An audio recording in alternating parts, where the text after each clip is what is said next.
I want you girls, teenagers, burn this into your little brain. If Yahweh ever gives me a man, if I ever get married, I will respect that man. Because a man who is not respected is nothing. He thinks of himself as nothing. And oh, he'll be proud and he'll do all these outward things to try to cover that up. But if you don't respect him, he'll find somebody that will. And I cannot tell you enough. Respect. One time I heard a marriage thing where they were passing around one of those violins. What's the name of that? Stradivarius. Yeah. And you know, it's like $8,000 or something for this violin, and they're passing it around. It looks old and decrepit and all this, and they're passing it around. They're going, don't. Is it 8,000 enough, or is it 8 million? That was the bill. Okay. It was a long time ago. So, yeah, Dottie doesn't always check her facts. So, yeah, I taught kindergarten too long, sorry. I just have to have fun. And so, they have all this respect for a stupid violin. And we don't have respect for people made in God's image. Men that He has called to do something great and mighty for Him. So,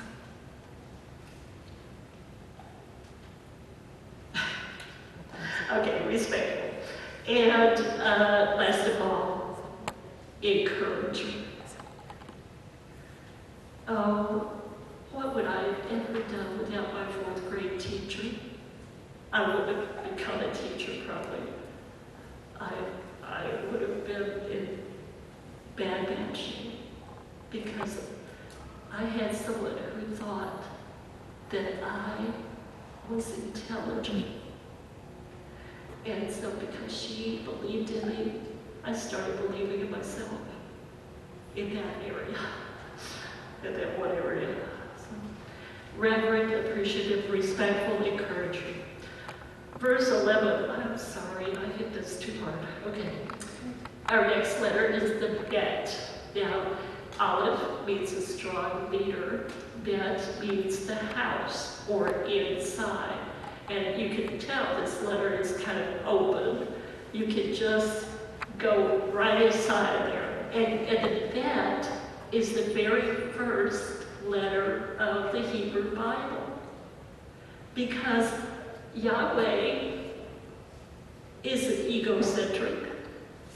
He could have started the Word of God with an Aleph, because that stands for Yahweh. But He started it with a bet because He wants us to come home with Him. He wants us to come to His house. Okay, come to my house and come inside and enjoy yourself and feel loved, feel respected. And oh, by the way, when you become my child, these are the rules of the house. Because every house has rules. I always grew up with a man that knew about rules. Okay? He knew how to make the rules, enforce the rules, but he also knew how to have a lot of fun. So, but talk. So, you know, in English it says the heart of her husband trusted her. And so, you know, in the Hebrew, the word, the syntax of the sentence, the order of the words is a little different. So your first word is trust.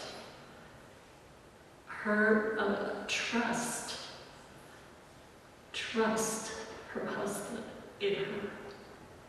He trusts her. Can your husband or your friend trust you? I'm not going to go tell the world my husband's secrets. I'm not going to tell the world the things that frightened him or in any way embarrass him. So, trust. Our trust has to be in Yahweh. First of all, okay, Proverbs 3, 5, and 6, most of you can quote that probably. Trust in the Lord with all your heart. Lean not to your own understanding in all your ways. Acknowledge him, and he shall direct your path. But also this verse, we want to be trustworthy. We want Yahweh to be able to entrust into our lives people, and especially our children. Verse 12, Gibble. And this is a mouthful. Gabalahut. I'm sorry. I didn't even say it right. Gabalathu. Gabalathu. She brings good to him, never harm, all the days of her life. Okay, sometimes when you've been married for a while, you kind of get weary and well-doing sometimes. And so you have to remember, I bring him good, never evil, all the days of her life. He's really been hammering that one at me. Okay, I know you're old, but you're not finished just yet. Okay, so you still have some life left, and you have to stay firm to the end. I've been studying the churches in Revelation lately, this last week, and it's so fascinating. Ephesus lost her first love. I saw this old movie one time, and it was a silly movie about this angel that came down and tried to help this pastor and his wife that were having some problems. And the angel fell in love with the girl because the husband didn't pay any attention to her. But the wife asked the angel, "What do you do when the fire goes out?"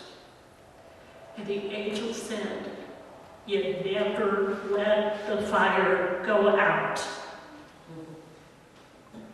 We need to remember that in our walk with Yahweh. Remember how it was when you first got saved. I mean, maybe you grew up in church, and maybe you didn't have that, stark difference like I did between darkness and light. And I was saved,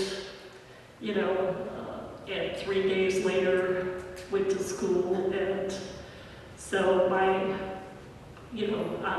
was saved in the late 60s and graduated in the early 70s. And so what happens when you get saved is that my skirt length dropped 12 inches in 3 days. So thank goodness. She brings him good and not evil. And so I thought nothing could, I took it out. Come on. Sorry, I have a really cool little thing, but I must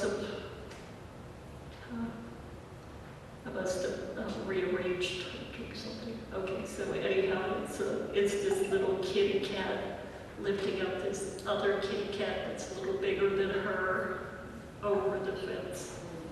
Okay, and to me that's the most beautiful picture of, there it is, I just said it. A friend loves at all times. At all times. Good luck. It means to lift up. She brings him good. It means she lifts up good. She lifts up good to him. All right, next we have the Dalet, verse 13. And so Gimel means to lift up. It comes from Gamal, which we got our word camel from. Okay, we just changed the G to a C, and so Gamal means to lift up. The Dalet means door, and this is Darshan. She seeks wool and flax, delighting in her work. Have you ever been scrubbing a bathtub, or even worse, the toilet, and just think, I went to 6 years of college so I could do this. She seeks wool and flax. Okay, back in those days, my son shears sheep for a living, and lest you think, shear sheep, he was a nuclear reactor operator on a nuclear submarine, and then he decided to go to New Zealand and learn how to shear sheep. I'm like, okay. But he loves being outside. He loves working with his hands. And after being on a submarine for too long, he said, I will never work in an office. I can't do it. And so I know a little bit about the wool. It takes a lot of work to shear the sheep, but it takes a whole lot more work to clean the wool, to card the wool, to do all the stuff you do with the wool. And then flax is, like Rahab on the roof with the flax. It's a kind of like cotton that we have to, work with to make something out of. So they had to make the thread, remember, and then they made the garment. But first they had to make the thread, to make the material, to make, and so it was like, whoa, these women knew how to work. But what Colossians 3:23 tells us is, whatever you do, do it heartily as to Yahweh and not to men. Okay, Father, I'm washing these dishes for you. I'm cleaning this bathroom for you. I live in a house full of men, okay? My husband, our 2 sons. When our 2 sons went off to college with the Navy, then my mother and my brother came to live with us until she died, and I still have my brother. So I said, even the dogs at my house were men. So when I see these teenage girls, I just go, whoa. And so I had to wait 35 years for my granddaughter, okay? And, her mother has always been so awesome to share her with me, and she still does. And she's 9, and I just, you just love that little baby so much. You think, I can never love anything more than this. And then they get old, then they're toddlers, and they're like, who's that the cutest thing? And then they're, every stage of life is so precious, so precious. Enjoy every stage of your life. She seeks wool and flax. She delights in her work. Darshan. And that was out of order. Okay. Next we have hay, and that is to reveal. Reveal. Haita. Sounds like karate. Haita. She is. Okay, so the next time your teenage son gives you a hard time saying, Haita! she is. I had a very, very strong-willed second born. And my first son was very sweet, and would just do anything to please us. We could take him to the restaurants with us, and then came a normal child. And when we were at the restaurant with our 2-year-old and people were stopping us saying, "Oh, you must be such wonderful parents," we're like, yeah, I guess. We get one like everybody else. And then some.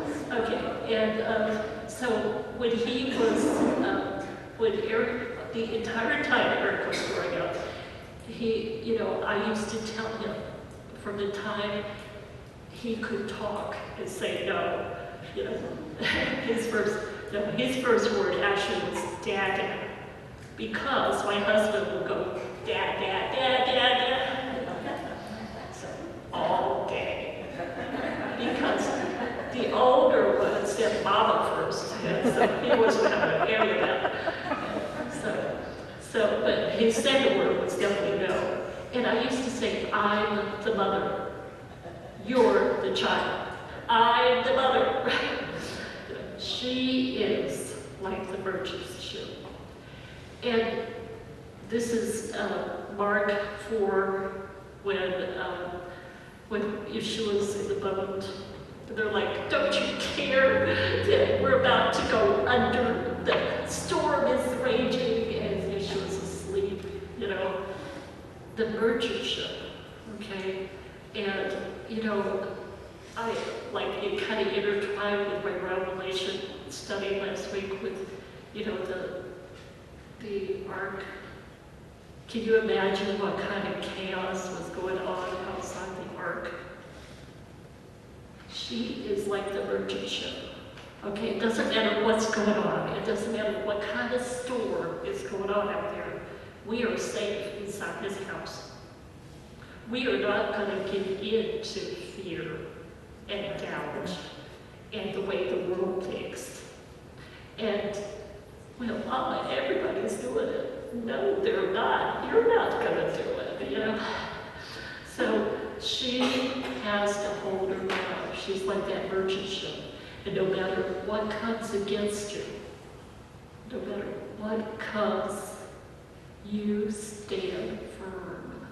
You're like that merchant ship. You bring your food from afar, but you bring that security also for your children.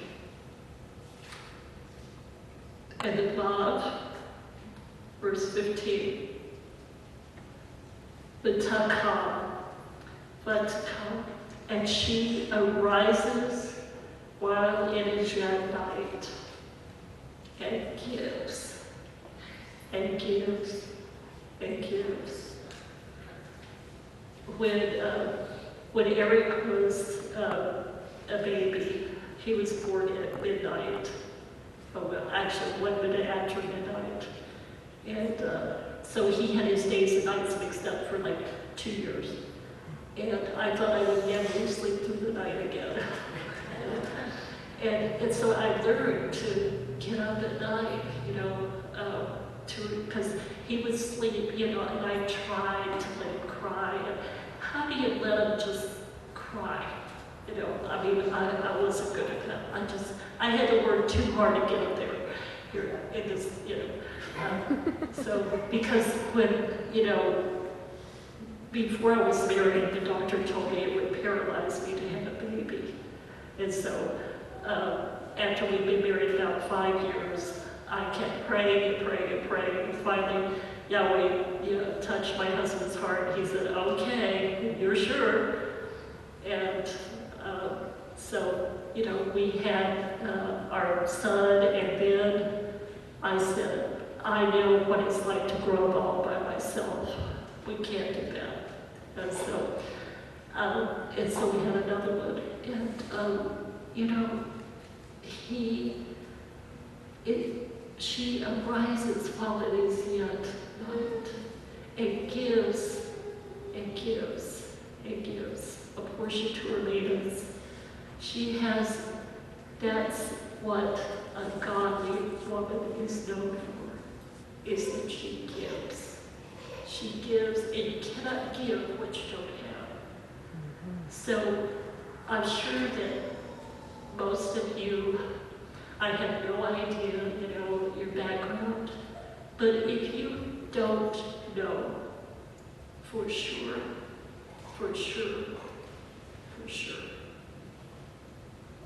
that if Yeshua were to come, would you be in his kingdom? Yahweh has no grandchildren. I remember when my son was out of the world, I asked him, well, tell me, go back to your salvation. And he said, I was always saved. And I thought, Father, what have I done wrong?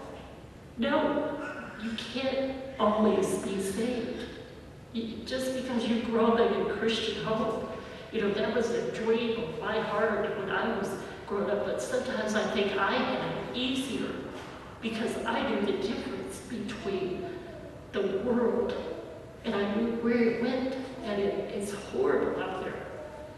And so, the people that grow up in a Christian home, you don't always know that you have your own walk with God. Not your parents' walk, not your friends, but your walk, just you and him. You and him. So, with each of our verses, we're going to go through each of the alphabet. And I know I'm probably way over time. No? Okay. All right, we'll keep going. All right. Our next one is Zion. And Zion is Zama. She envisions a field and buys it. Okay, and so Proverbs 29:18, and where there is no vision, the people perish. What is your vision? Do you have a vision for your home? Do you have a vision for each of your children? Each child has a temperament that is different than the others. And so you can't treat them all the same. That was one of our big mistakes, when we went from Kevin to Eric. Life changed and we became a real family, because Yahweh has each and every one of us, and he puts us where he wants us. So she envisions this field. She has a vision. What is the vision that God has given you? There's so many people out there that are hurting. So many people, like I was, that need a friend, that need someone to care. What would I have done without people like Randy Kay and those who work with her that love those young people? I had people in camp that changed my life forever. There's something about getting away for an entire week and being with people that all love him. And that's why we need this. And I'm so encouraged that y'all have decided to tough it out with us, regardless of what the world may say. Habakkuk 2:2 kind of goes with that. It says, write down the vision and make it plain. Write it down on a tablet, it says in the Hebrew. So get a tablet and write out, write out, who am I? Who am I? I'm a child of Yahweh. And what does he want me to do? want to be a year from now? Do I want to be closer to Him? Do I want my marriage to be more wonderful? Do I want my relationships to be better? Relationships take time. And the one that we have to make time for is our time with Father, because without our time with Him, we have nothing to give. So she envisions a field and rising.